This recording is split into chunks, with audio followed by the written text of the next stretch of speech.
Merci. Merci Brian. Merci de garder ce texte magnifique sous les yeux, un des chapitres phares de la Bible, qui est absolument merveilleux. C'est drôle comme il est possible de dire la même chose, pile la même chose, et en même temps le dire avec un effet ou une intention un peu différente. Par exemple, imaginez vous êtes de retour à l'école, et si dans votre classe, le directeur se pointe et dit ceci: vos professeurs prennent note de votre comportement. Vos professeurs prennent note de votre comportement. Vous pourriez entendre cela comme un avertissement si, durant les 5 dernières minutes, vous étiez en train de jouer à Candy Crush sur votre téléphone, en dessous du banc, en train de lancer des avions de papier et bavarder avec votre copain. Vous entendez cela comme un avertissement. Mais si le directeur arrive et dit la même phrase, vos professeurs prennent note de votre comportement, vous pourriez aussi entendre cela comme un soulagement si vous avez des personnes autour de vous qui vous embêtent depuis quelques jours en vous balançant des papiers, en volant vos affaires. La même vérité, vos professeurs prennent note, mais avec une intention différente selon le personnage. Eh bien, le texte qu'on vient de lire, Ésaïe 40, versets 12 à 31, dit grosso modo quelque chose comme ceci: Dieu est grand, rien ne le dépasse, il est le plus grand, il est aux commandes. Voilà, c'est ce qu'on va voir ce matin. Et c'est la même vérité qu'on a vue ensemble, si vous vous rappelez un petit peu ensemble, à la fin du livre de Job. Job, chapitre 38 à 41, on avait vu cette même vérité. Dieu est grand. Dieu dépasse tout le monde. Alors c'est pas tout à fait la même chose, puisque avec Job, c'était Dieu qui parlait, et ici c'est Ésaïe qui parle de l'Éternel, plutôt que Dieu. Mais la même vérité avait une intention différente. Pour Job, c'était un reproche, n'est-ce pas? Job se tait à la fin de tout ce que Dieu dit. Je suis grand, je te dépasse, rappelle-toi ta place. Et ici, ce n'est pas un reproche, ce texte, mais le ton se veut beaucoup plus rassurant. Rassurant pour le peuple de Dieu qui est découragé et qui est brisé ce jour-là. Et donc l'intention ce matin, j'espère que je vais avoir le même ton que celui d'Ésaïe, c'est de nous rassurer. C'est de nous rassurer. Oui, Dieu est grand, tout-puissant, il règne. Ne perdez pas espoir. Croyez en lui. Ne doutez plus. Je me demande si dans nos vies, généralement, ou dans votre vie, vous avez déjà eu le désir de vouloir tout abandonner. De ces moments quand vous vous dites, mais à quoi bon, quoi? Vous connaissez peut-être la chanson « Je ne veux pas travailler », chanson faussement attribuée à Edith Piaf, un chant de 1999, d'un groupe qui dit ceci: je ne veux pas travailler, je ne veux pas déjeuner, je veux simplement oublier, et puis je fume. On connaît peut-être la musique. À quoi bon? Et cette personne, cette femme, recherche une vie où elle peut juste être tranquille, et elle voit pas cela, elle vit pas cela. Elle en a marre de la vie monochrome, monotone, le train-train quotidien, le ras-le-bol, tout est futile, et elle a simplement envie d'être tranquille. Et cette chanson, elle fait écho à notre expérience, pour ça qu'on la rechante. Pour pas mal de gens que je connais, 2025 n'était pas une heureuse année. Pas pour tout le monde, je comprends.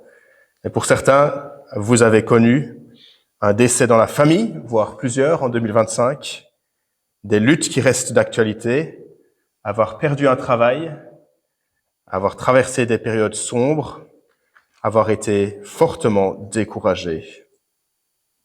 Et si ce matin on est en train de parler spécifiquement de découragement chrétien, de cette dépression chrétienne ou spirituelle que certains appellent, et je vous fais une petite pub pour ce livre qui est excellent, tellement encourageant, bien que le titre en lui-même soit assez fort, Le côté obscur de la vie chrétienne, de Pascal Denot. Et je lis juste cette petite citation qu'il fait ici. Comme l'écrit Martin Lloyd-Jones, un prédicateur du XXe, le premier objectif du diable est de nous empêcher de devenir chrétiens. Son deuxième objectif est de faire de nous des chrétiens misérables par le découragement. À l'époque d'Israël, Ésaïe parle et le peuple aurait bien pu être fortement découragé. Ésaïe le prophète vit autour de l'an 700 avant Jésus-Christ. Utile d'avoir juste cette date, Ésaïe 700 ans avant Jésus-Christ, pour nous situer.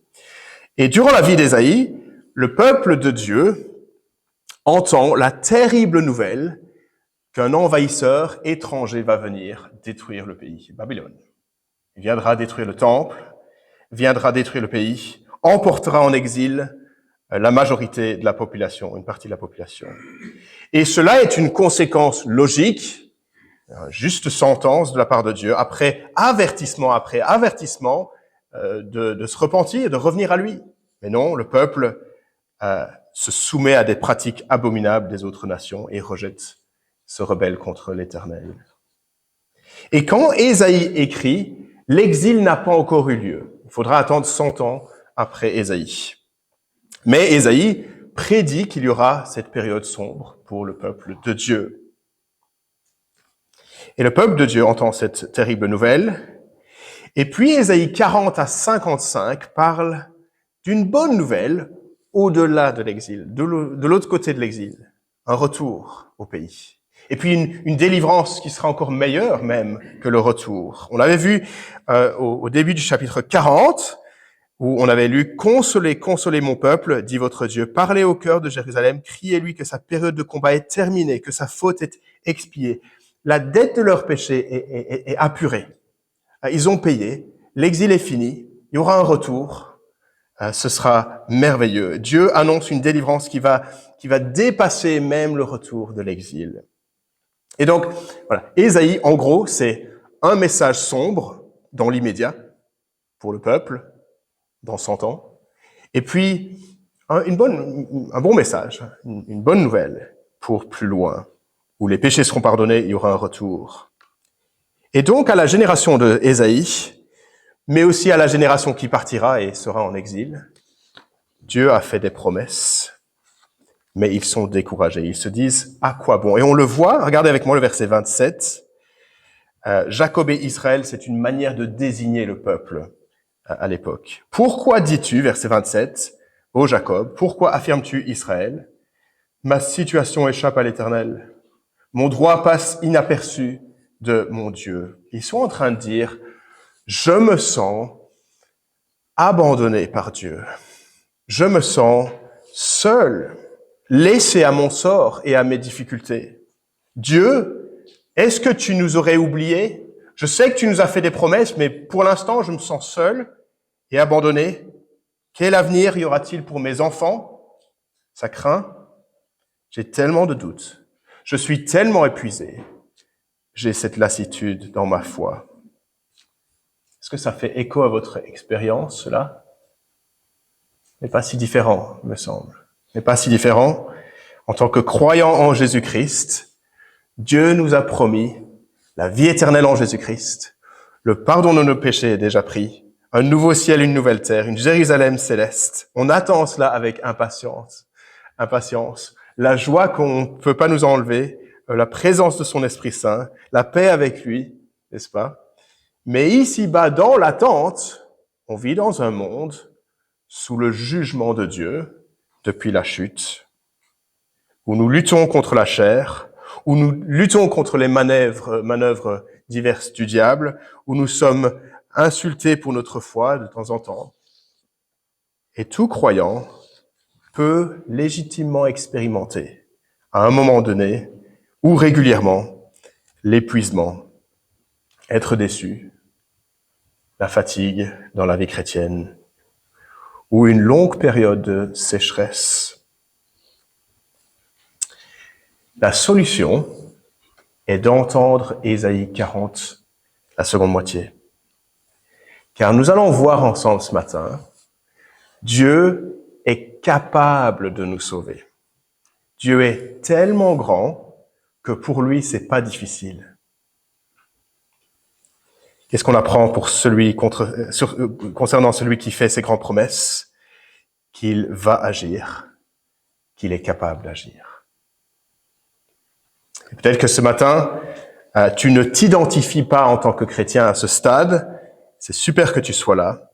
Et j'espère qu'en lisant ces lignes à nouveau, cela va pouvoir te prouver ou te démontrer comment l'Éternel se déclare, se révèle, se prouve comme étant capable. Et pour nous qui sommes chrétiens, moi, ma prière pour ce matin, c'est que cet enseignement approfondisse notre confiance en Dieu. Et quelles que soient les circonstances, approfondisse notre confiance. Le point central est dans ce premier point, versets 12 à 26. Point 1, la toute-puissance de l'Éternel est sans égale. Je le répète, la toute-puissance de l'Éternel est sans égale. On va parcourir le texte, utile de l'avoir sous les yeux. Verset 12, qui a mesuré les océans dans le creux de sa main? Et c'est la première dans notre traduction française, de 17 questions qui sont posées dans cette section. 17 questions, des questions qui sont posées, mais qui ne sont pas difficiles pour trouver la réponse. C'est assez simple, assez évident. La première question, qui a mesuré les océans dans le creux de sa main? La réponse, c'est l'Éternel. Ça, c'est la réponse. Et le but n'est pas de leur dire un reproche, mais de les encourager, de les fortifier, de les rassurer. Car la toute-puissance de l'Éternel est sans égale. Tout d'abord, au-dessus des hommes, versets 12 à 14. Et dans ces versets, on va les lire, Ésaïe évoque toutes sortes de mesures, vous l'avez remarqué, des mesures pour prouver à quel point l'Éternel est tellement plus grand que notre situation. Qui a mesuré les océans dans le creux de sa main? Qui a fixé les dimensions du ciel dans une mesure? Qui fait tenir toute la poussière de la terre dans un tiers de mesure? Alors, dans le creux de ma main, en tout cas, je peux tenir probablement 30 millilitres d'eau. J'ai fait le test hier avec 50 millilitres d'eau, ce qui est vraiment pas beaucoup déjà, et c'est parti. Donc, ma main n'est pas très grande. Et pour Dieu, pour vous donner une idée, métaphoriquement, puisqu'il n'a pas des mains physiquement comme cela, il tient, verset 12, les océans Atlantique, Pacifique, Indien, Arctique et Antarctique. En termes de volume d'eau, tous les océans ensemble, c'est 1335 millions de litres. C'est 1,3 avec 21 zéros derrière.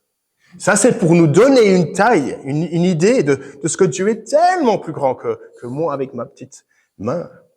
Qui a pesé les montagnes à la balance et les collines à la bascule. Vous avez, j'imagine, une balance en cuisine, probablement, un maximum 1 ou 2 kilos, probablement 3 kilos, quelque chose comme ça. Vous pouvez pas peser beaucoup dessus. Vous avez peut-être une balance dans votre salle de bain, maximum 150 kilos, je sais pas, quelque chose comme ça. La balance de Dieu, elle pèse les collines, elle pèse le Mont Blanc, Himalaya, Mont Everest. Ça, c'est la taille. Qui a mesuré les océans? Qui tient la terre dans ses mains? C'est lui. C'est l'Éternel.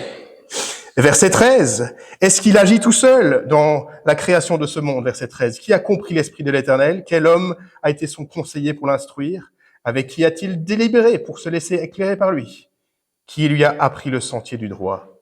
Lui a enseigné son savoir-faire et lui a fait connaître le chemin de l'intelligence? Réponse à chaque fois, personne. Personne ne lui a enseigné. Dieu a construit et bâti l'univers seul. Il n'a pas fait un comité de travail, de consultation. Qu'est-ce que vous pensez? Est-ce qu'on devrait mettre les planètes ici, les animaux là? Non, il a agi tout seul. Il n'y a personne qui l'a instruit. Il n'est pas allé à l'université, Dieu. Il n'a pas besoin de cela. Il se trouve au-dessus de tous. La toute-puissance de l'Éternel est sans égale. Il est tellement plus grand que nous.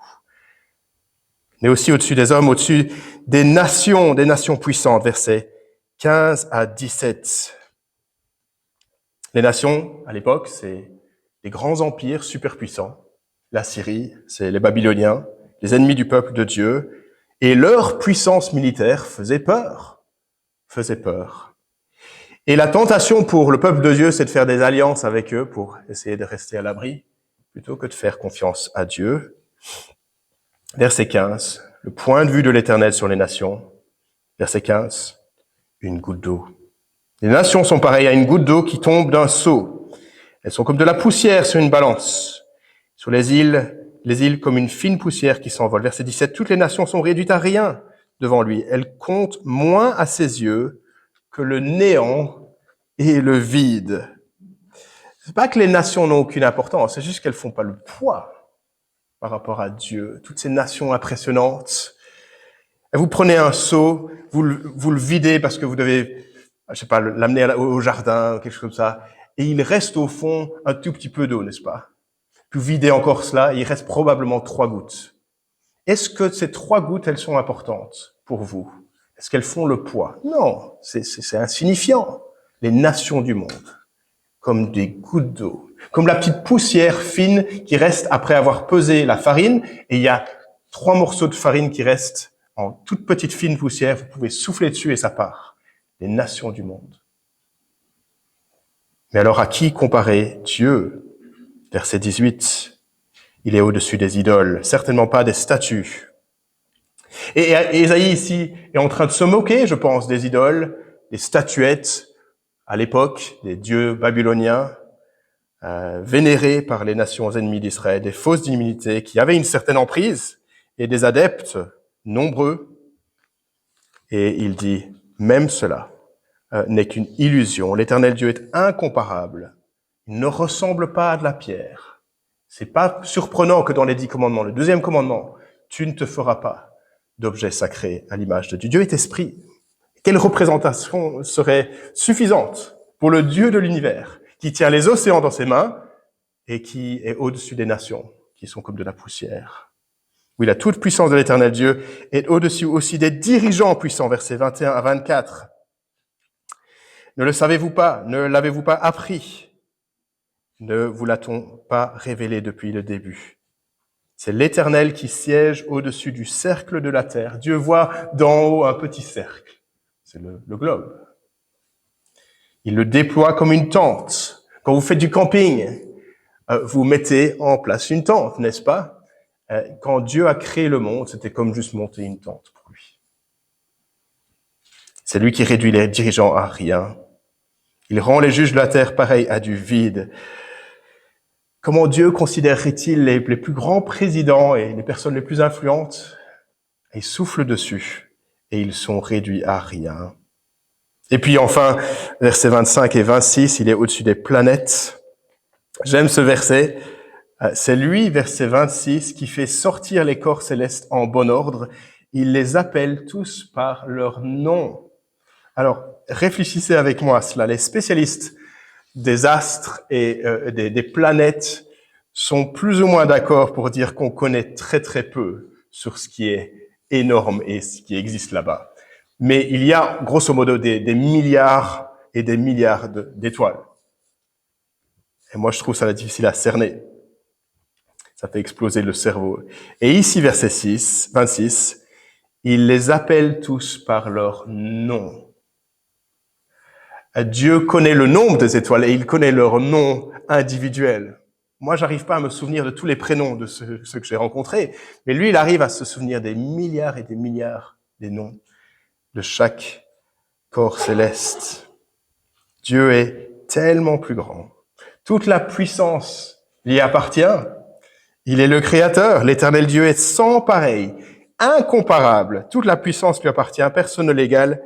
Il règne. Il règne. Parfois, en tant que chrétien, on a peut-être l'impression que d'autres règnent sur terre. Pouvoir de certaines grandes puissances économiques, USA, Chine, Russie, Union européenne peut-être. Le pouvoir des riches institutions internationales ou des multinationales qui règnent. Le pouvoir détenu par des personnalités très influentes. Donald Trump, Poutine, des ministres, des dictateurs, des princes, des chefs militaires. Le pouvoir des médias, le pouvoir des opinions sur les réseaux sociaux. On n'a pas intérêt à contredire. Le pouvoir de certaines idéologies, pour certaines philosophies, certaines religions peut-être. Face à cela, l'Éternel règne. Qui a mesuré les océans dans sa main? Les nations du monde sont comme une goutte d'eau dans un seau. À qui voulez-vous me comparer? C'est l'Éternel qui siège au-dessus du cercle de la terre. L'Éternel règne.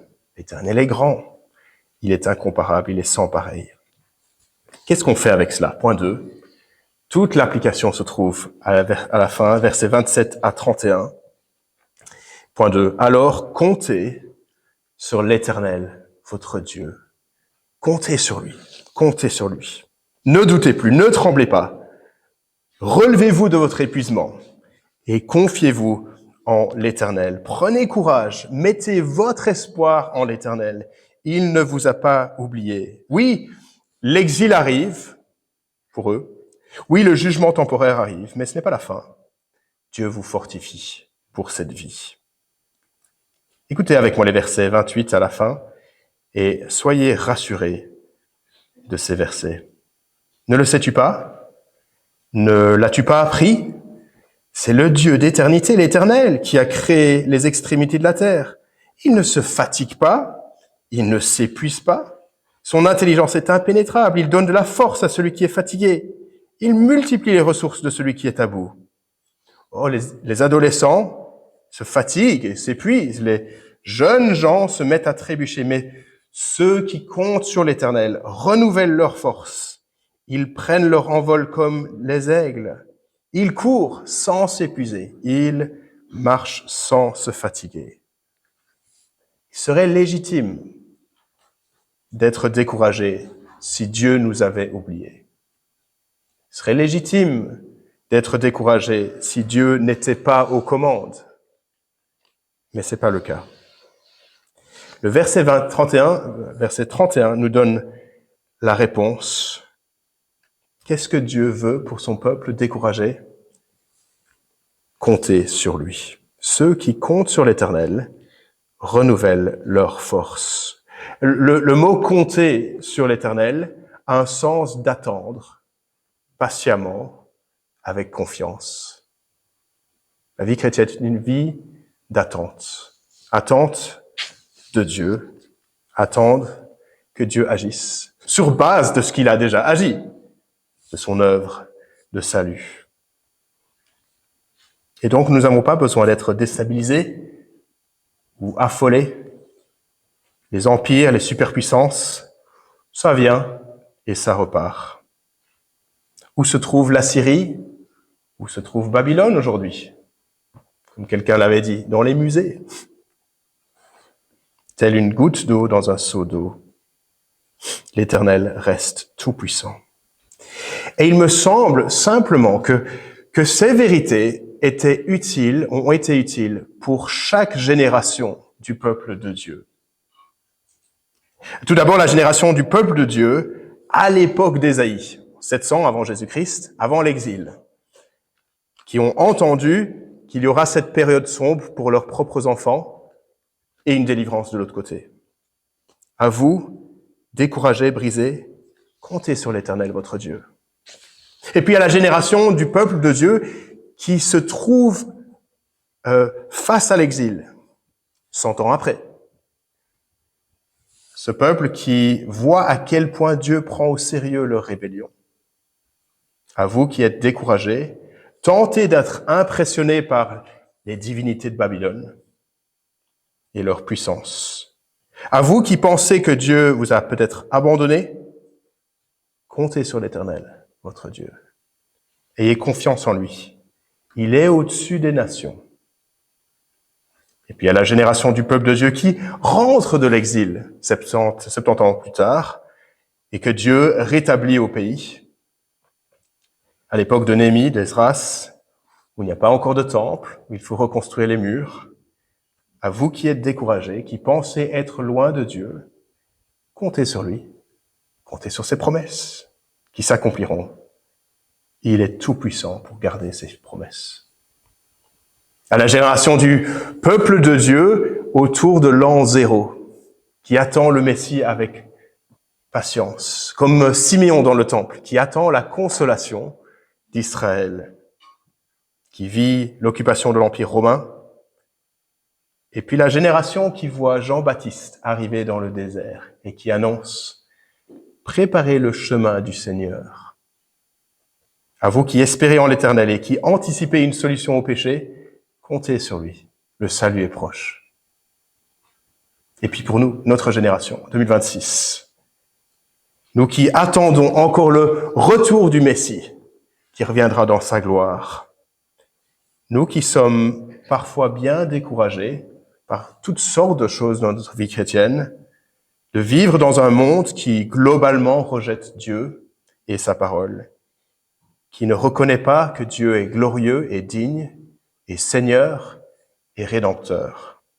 Nous qui sommes souvent déstabilisés par ce qui se passe peut-être dans le monde géopolitique et les mœurs, nous qui luttons personnellement avec le péché et ce que le monde essaye de nous offrir qui a l'air si attrayant, nous qui attendons encore que Dieu agisse.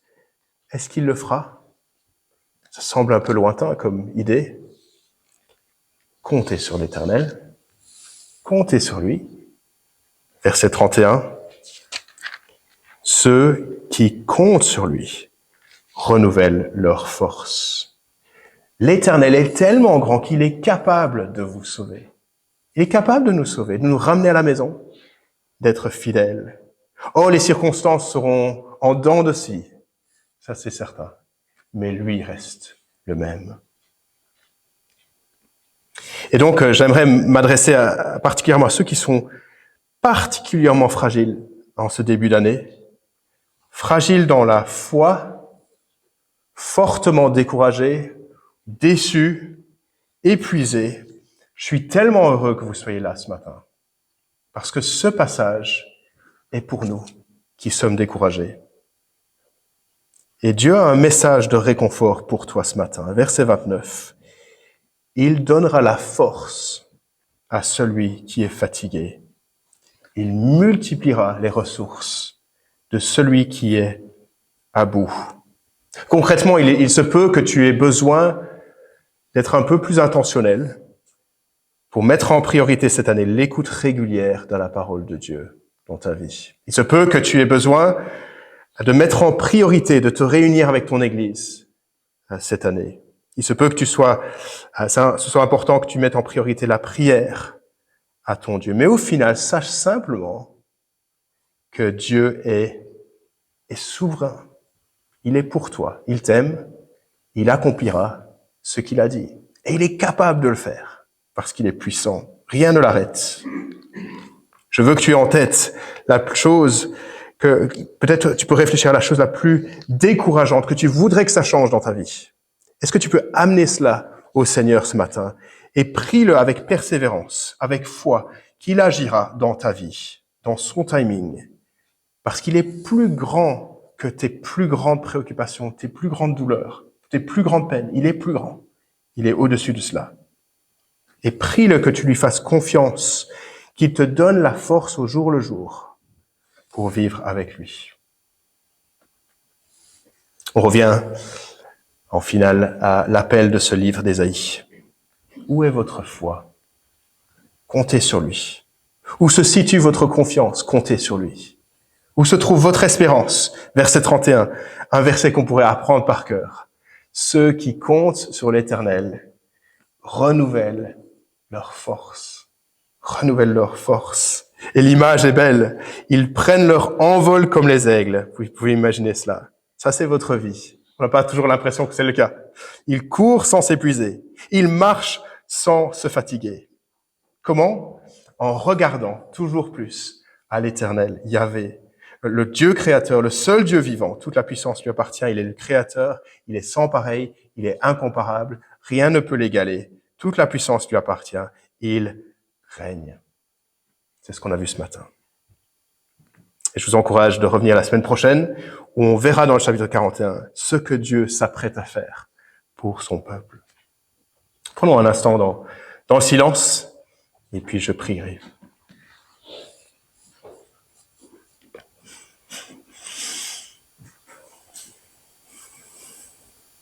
Notre Père Céleste, on a besoin d'encouragement.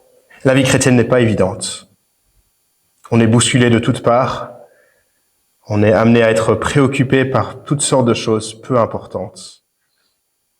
Et le monde nous offre des choses attrayantes qui veulent nous détourner, nous distraire de toi. Te remercions de ce que tes promesses tiennent. Alors que notre vie est comme de l'herbe qui passe, ta parole dure à tout jamais. Nous te remercions de ce que tu es l'Éternel et que nous pouvons être réconfortés ce matin de ce que tu es totalement capable d'agir et tu agiras. Tu accompliras tes projets. Tu es fidèle. Donne-nous ce matin, cette semaine, cette année, de compter sur toi, de t'attendre activement, de te servir, confiant que tu es Seigneur. Que cela soit à ta gloire. Au nom de Jésus-Christ. Amen.